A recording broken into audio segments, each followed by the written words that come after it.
വെണ്ടയ്ക്ക പച്ചടി ഉണ്ടാക്കുന്ന വിധം. അധികം പുളിപ്പില്ലാത്ത തൈര്, ഒരു തേങ്ങ അരച്ചത്, ഒരു വലിയ കരണ്ടി പച്ചമുളക് അരച്ചത്, 3/4 ചെറിയ കരണ്ടി ഇഞ്ചി അരച്ചത്, 1/4 ചെറിയ കരണ്ടി വെണ്ടയ്ക്ക വറുത്തത്. പാത്രത്തിൽ തൈര് ഒഴിച്ച ശേഷം തേങ്ങ, പച്ചമുളക്, ഇഞ്ചി, തൈര് ഇവ ചേർക്കണം. ഇവയുടെ കൂടെ താഴെ പറയുന്ന കൂടി ചേർക്കണം.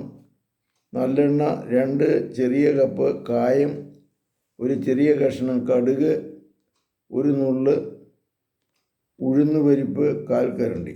പാത്രം അടുപ്പിൽ വെച്ച് നല്ലെണ്ണ ചൂടാകുമ്പോൾ കായം ഇട്ട് വറുത്ത് കോരി ആ കായം പൊടിച്ച് എടുക്കണം. പിന്നീട് ആ എണ്ണയിൽ കടുക്, ഉഴുന്നുപരിപ്പ് എന്നിവയിട്ട് മൂപ്പിച്ച് തണുത്ത ശേഷം പച്ചടിയിൽ എടുത്തൊഴിക്കണം. ഒടുവിൽ വെണ്ടയ്ക്ക വറുത്ത് ഇട്ട് ഒന്നുകൂടെ ഇളക്കണം.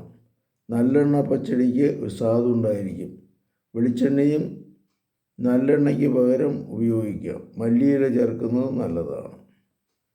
ഇങ്ങനെയാണ് വെണ്ടയ്ക്ക പച്ചടി ഉണ്ടാക്കുന്നത്.